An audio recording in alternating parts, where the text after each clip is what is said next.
आलोचना उसे अधिक परिष्कृत करने का काम करती है। तकनीक और विस्मरण से भरे इस युग में आलोचना पाठक को उसकी जड़ों की स्मृति कराने का काम करती है।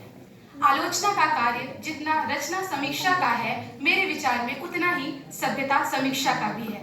जैसा कि मनोज सर कह रहे थे कि परंपरा हम भूलते जा रहे हैं। जरा ये सोच कि गुजरेगी उस गुलाब पे क्या, जो शाख पर तो रहे गंध से बिछड़ जाए।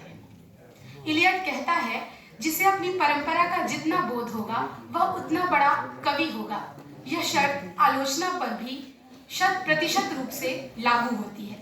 एक प्रश्न और, जो आलोचना और रचना के अंतः संबंधों पर विचार करते हुए बार बार मेरे मनोमस्तिष्क में गूंजता रहता है कि क्या काव्य शास्त्र विनोदेन कालो गच्छति धीमताम वाले इस देश में आलोचना की कोई पूर्व परंपरा नहीं रही होगी? केवल साहित्य ही रचा जाता रहा 900 वर्षों तक, जबकि व्यवहार में हम देखते हैं कि आलोचना का उद्भव रचना के तुरंत बाद अनुकूल या प्रतिकूल प्रतिक्रिया के रूप में सामने आता ही है। मौखिक आलोचना तो लुप्त हो जाती है, पर लिखित आलोचना के साक्ष्य सदियों तक मौजूद रहते हैं।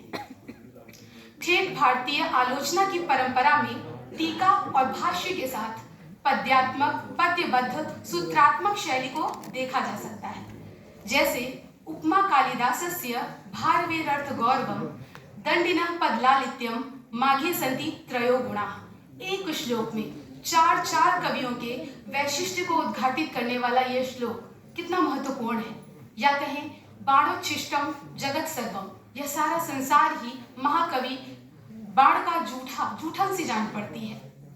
इस तर्ज पर सिर्फ संस्कृत में आलोचनाएं नहीं हुई, हिंदी में भी कुछ लोगों ने प्रयास किया। जैसे सूर सूर तुलसी ससी उडगन केशव दास, अब के कवि खद्योत्सम जह तह करत प्रकाश, या और कवि जड़िया नंददास गढ़िया।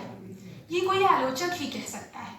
भारत में गद्य का आविर्भाव भले ही बाद में हुआ हो, पर मित्रों, आलोचनात्मक विवेक का यहाँ अभाव था, इस बात से मैं कतई सहमत नहीं।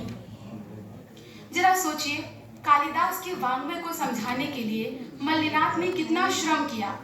उनका सिद्धांत था न मूलम लिख्यते किंचित नानुपेक्षित मुच्यते।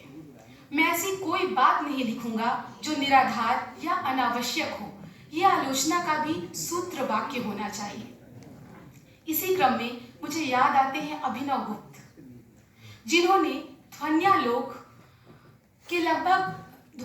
पर लगभग 100 वर्ष बाद ध्वन्यालोक लोचन नाम की टीका लिखी, और उसके बाद पुनः ध्वन्यालोक पर चर्चा परिचर्चा प्रारंभ हुई। इसी तरह हिंदी में एक बड़े प्रख्यात जगन्नाथ दास रत्नाकर हुए हैं, जिनके उद्धव शतक से हम सभी परिचित हैं, पर उन्होंने बड़े ही श्रम से बिहारी सतसई की टीका लिखी है, बिहारी रत्नाकर। तो ये प्रश्न उठता है कि ये क्या जो भाष्य या टीकाएं हैं उन्हें आलोचना माना जाए अथवा नहीं, जबकि आज आलोचना के नाम पर किसी पुस्तक पर छोटी सी टिप्पणी लिखकर छुटभइये लोग आलोचक बने घूमते हैं।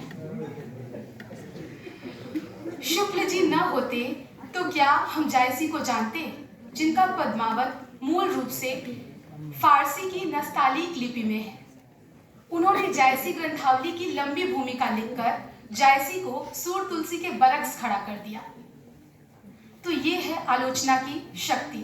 खैर, अधिक विषयांतर में न जाते हुए मैं इस चर्चा परिचर्चा के केंद्र बिंदु और सही मायने में साहित्य मनीषी हमारे आज के सारस्वत अतिथि प्रोफेसर राधा वल्लभ त्रिपाठी को पहले मैं सर का संक्षिप्त परिचय देना चाहूंगी, जबकि सर किसी परिचय के मोहताज नहीं है, लेकिन संस्कृत साहित्य को आधुनिक संस्कार देने वाले प्रखर विद्वान, लेखक, कवि, आलोचक, कथाकार, नाटककार, अनुवादक, कुल मिलाकर इतनी बहुमुखी प्रतिभा के धनी।